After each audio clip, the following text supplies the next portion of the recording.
Trump కి Iran సైన్యం హెచ్చరికలు. మేం ఇప్పటి వరకు పాత ఆయుధాలనే వాడామంటూ ఇరాన్ సైన్యం తెలిపింది. కొత్త ఆయుధాలను ప్రయోగిస్తే ట్రంప్ తట్టుకోలేరంటూ ఇరాన్ సైన్యం చెప్పుకొచ్చింది. ట్రంప్ కి ఇరాన్ సైన్యం నుంచి హెచ్చరికలు వచ్చాయి.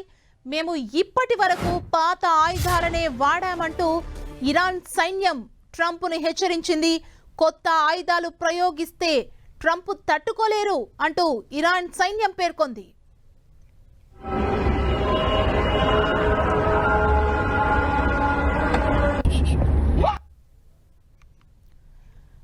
దీనికి సంబంధించిన న్యూస్ ని మనం చూస్తున్నాం. ట్రంప్ కి ఇరాన్ సైన్యం హెచ్చరికల్ని ఇవ్వడం జరిగింది. అంటే మేము ఇప్పటి వరకు పాత ఆయుధాలనే వాడామంటూ ఇరాన్ సైన్యం చెప్పుకొచ్చింది. కొత్త ఆయుధాలను ప్రయోగిస్తే ట్రంప్ తట్టుకోలేరంటూ స్ట్రాంగ్ వార్నింగ్ ఇచ్చింది ఇరాన్ సైన్యం.